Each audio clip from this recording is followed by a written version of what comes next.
So next on the workbench is a Series 1 Xbox Elite controller. And the customer that brought this in has an interesting story that led me to letting him know that we are refusing service on this because he was a banned customer. But story ends well because I have the controller. This is a little over a year ago. The guy inquires that he has a Nintendo Wii that doesn't read discs and another Nintendo Wii that does read discs. And he wants us to put the working drive inside the non-working system. I wasn't here, but Ethan lets him know that our company policy is that we don't install customer provided parts. We're happy to fix his defective Wii, but we're going to use our own replacement parts. Customer's not having it. Says that's ridiculous. I want you to use this drive from this console. And Ethan says, no, it's not what we do here. And so he says, I want you to call the owner and I'll sign a waiver, whatever liability, this, that, the other. And Ethan doesn't want to bother me to ask me if I'd break my own policy. And respectable. Customer can't take this for an answer and throws a temper tantrum in the store. Calls Ethan and whoever else was here fucking assholes. Leaves. Comes back, opens the door, says, you guys are pieces of shit. Of course, I get a call about all this, so I review the surveillance footage, and it's all true. And then the guy turns around and leaves us a 1-star Google review because of this whole thing, and I responded hey, you're out of line as a customer, and so as such, you're banned from doing business at the store, don't come back. If you do, then we'll have you cited for trespassing, et cetera, et cetera. Now, I had never even met the guy. And so when he comes in yesterday with this controller, we quote the repair for the left stick. And then he signs the service agreement and all that. And then he says, I have a question about a Wii. How much would you charge to swap the drive from one unit to another? And although my policy is to not install customer provided parts, sometimes I bend that policy, and he asked me, and I'm like, I don't know, I do this. And he goes, well, that's interesting, isn't it? Because I was here about a year ago, and the guy who helped me, tall, skinny kid with the long hair, was so rude to me, blah, blah, blah, blah, blah, blah. I'm wait a second. And I'm going into the depths of my mind. So anyway, he leaves, and I'm before I service this customer, I want to look into this issue.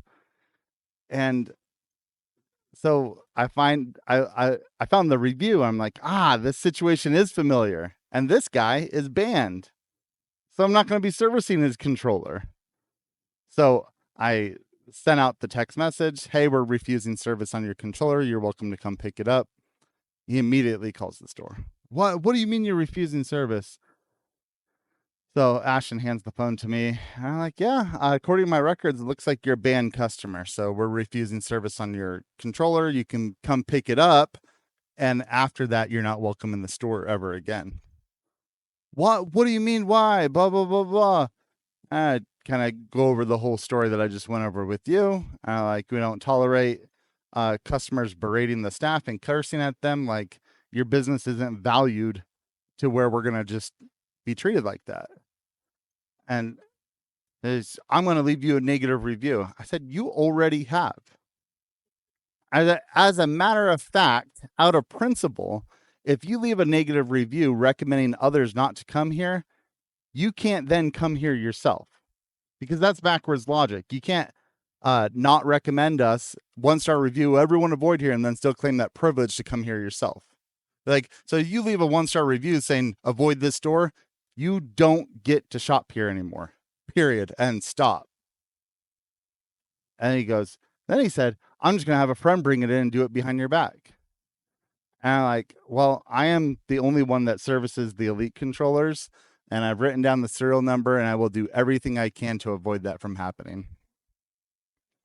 And he just gets off the phone and some harump says a few other things I forget. But then I'm kind of dreading him coming in. I'm like, how much of a problem is this guy gonna be? You know, I make sure I'm strapped just in case, because I don't think that the guy's like super mentally stable.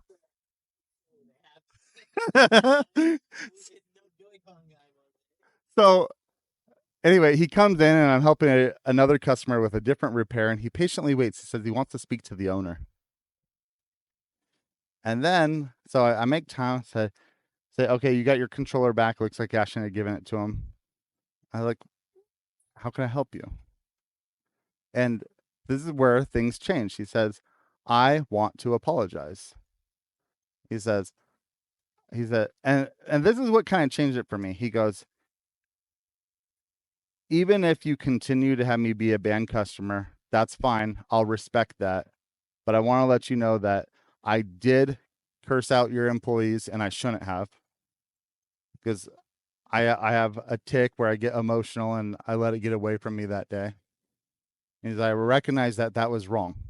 And then he repeats himself. He's like, if this doesn't change anything, that's fine. I'll take my controller and I'll go. I'll try to find somewhere else that do it. But I just wanted to let you know that I apologize and I'm willing to remove the 1-star review. I'm not real tech savvy. If you can show me on my phone, then I'll do that. So, okay, yeah, look it up. He deletes it right in front of me. And I'm just kind of like, I don't know, dude's trying to bury the hatchet. And so I'm, I have a respect, you know, and I think the thing that did it for me was him acknowledging that even if I still banned him, he still wanted to apologize and say that he was wrong. Because then it felt like he wasn't really trying to get something out of me. Which maybe he's just trying to manipulate the situation. Some people are pretty crafty, but yeah, we'll see. At the time will tell if I get another 1-star after doing this. But so then I, after that, said, I'm willing to service your controller now if you want me to. And he says, yeah, absolutely. So in any case, this controller has multiple problems, but he only wanted the left stick done and to disregard all other issues. But in light of the whole story and me wanting to make sure that he has a good experience, I'm going to fully service this controller and make sure that it's 100% functioning when he gets it back. So I'm going to get to work on that. Okay, so it's actually been a long time since I worked on a Series 1 Elite controller, and they come apart just like a regular Xbox One controller. They're not too fancy like the Series 2 that I've gotten a lot more used to taking apart. So this, using a Security T8 to get the screws out. There are 5 screws, and one of them's hidden underneath the serial number sticker. There are 2 modes of thought for getting the screw out from the security sticker. One is peel the sticker, and one is drive a hole straight through it. I'm here to tell you, if you peel the sticker, it's never going to go on flat again. Okay, once those screws are loosened, faceplate comes off. Don't lose this button, that's important. And I'm kind of hung up on the headphone jack, but you got to be careful because there is a ribbon connecting here. And so if you just rip it off, you're going to have some regrets. So make sure you take the back off carefully, and then that'll come off just like that. Now I'm going to get this shell out of the way.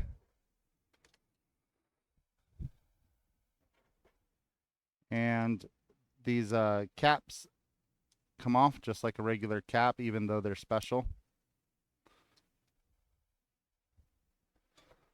Put those out of the way. Now, what we're going to do is we're going to remove all these wires. So let's fume extractor on, and we'll zoom in a little bit.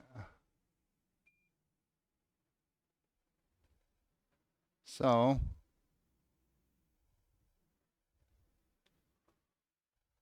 just gonna touch the soldering iron to those to remove them.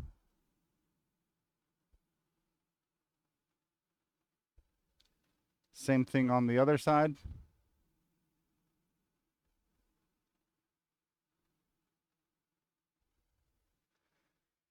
Then we got 2 screws holding this board on.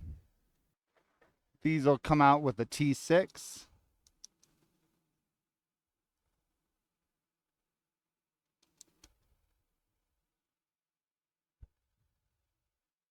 And then that analog stick board will pop right out.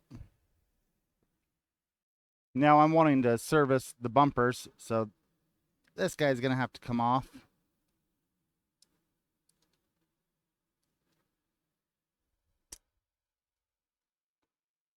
Looks like that all came off as one piece.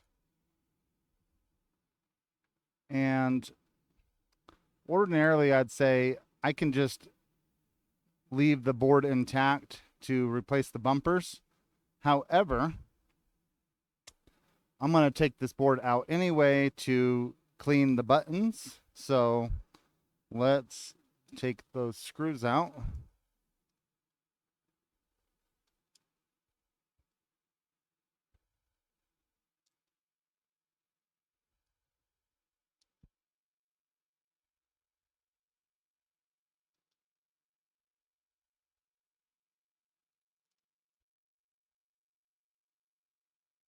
And this board should lift right out.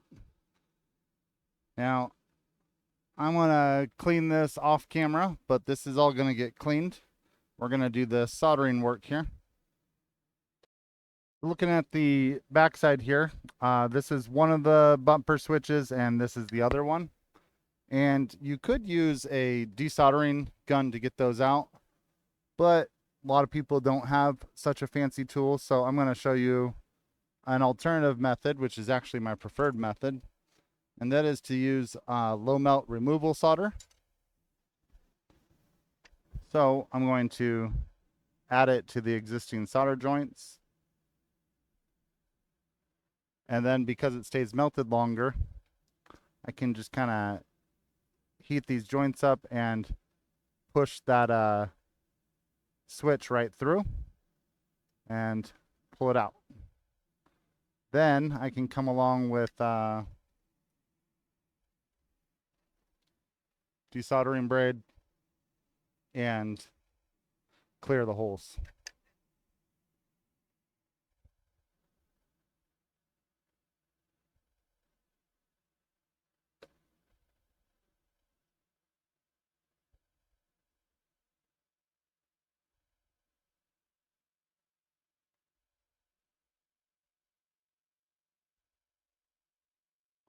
All right.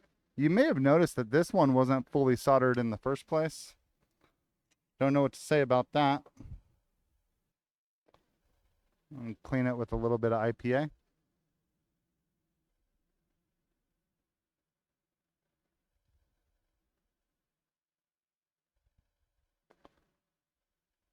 I mean, this USB port looks like it's been replaced before. Yeah, it makes me wonder if this controller has been serviced before. And if they did, maybe they did the sticker peel method. I don't really know.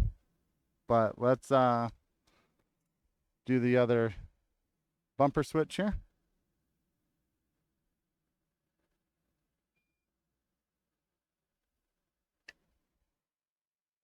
And I'm going to heat that up so that we can push those through.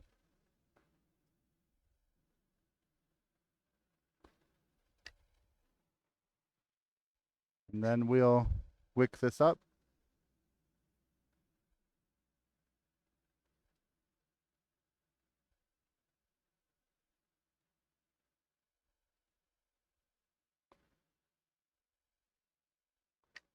Okay, good.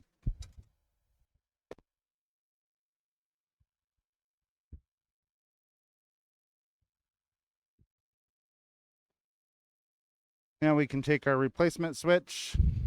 We'll do them one at a time. Okay. Want to position that, make sure it's flush to the PCB. Then I'm going to come through on the other side with some fresh leaded Kester solder and put those in.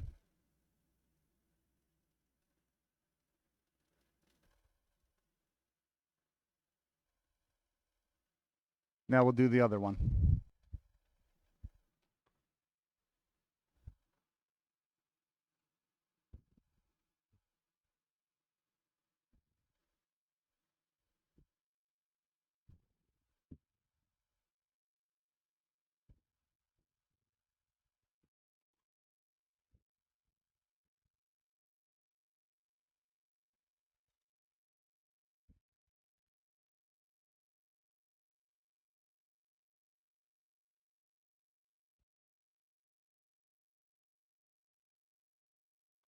All right, and this one's not going to solder all the way because part of the pad is missing, but it looked okay.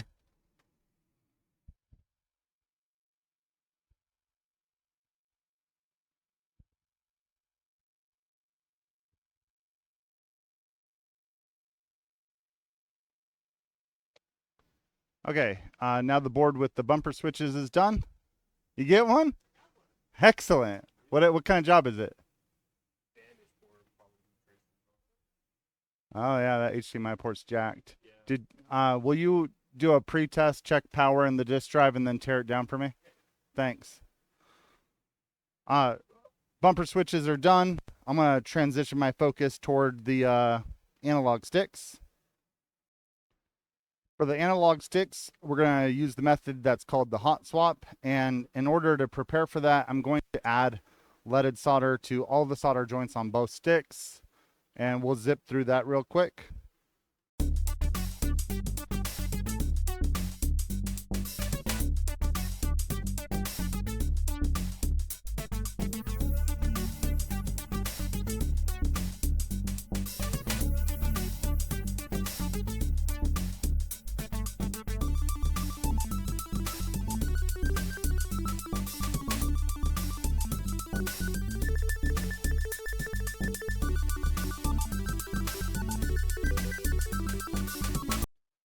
We're going to be installing Hall effect sticks on both sides of this controller.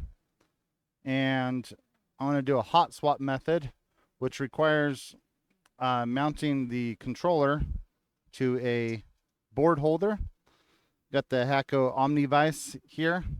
It's a heavyweight one that will allow me to hang the PCB right off the edge of my desk and then heat with the hot air gun right underneath.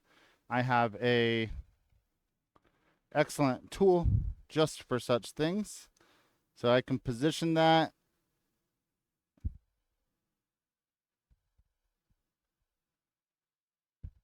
just below the board.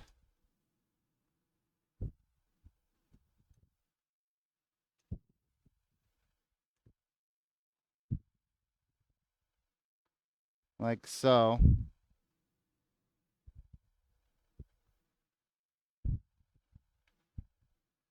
So you can kind of see, hopefully, that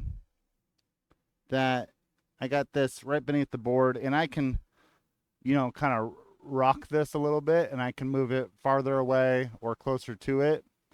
And in fact, I think what I'll do is I'll show you overhead and on the side. You can kind of see what I'm doing with my hands as I heat it from underneath. So I'll do the left stick first, and I position this in a way here. I can move this up and down closer or farther away from the heat.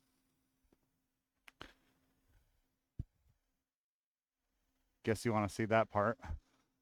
And then basically I just go in and touch to see if it's loose enough to pull out yet every few seconds.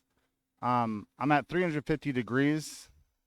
Do not be tempted to run it at a higher temperature to do it faster. Just be patient.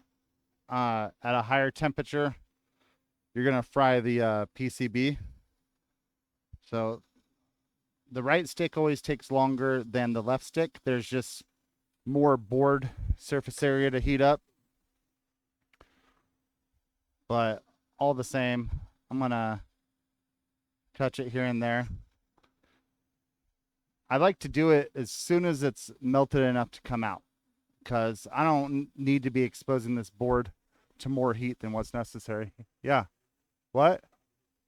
Is it 2:15? Oh.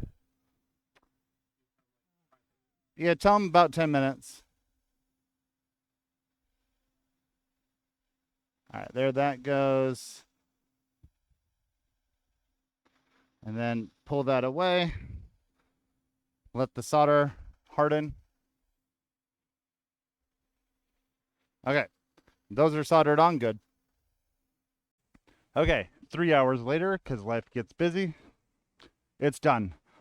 We fixed both sticks, both bumpers, and cleaned out the sticky buttons. The USB port was also jacked up, and I opted to not repair that because it was going to be time consuming, and the customer straight up told me he only wanted the left stick fixed and wasn't willing to pay for anything else anyway. So we'll leave the USB port non-working. Generally not important if you're playing on an Xbox with AA batteries anyhow. So this is another successful repair. Sticks feel amazing.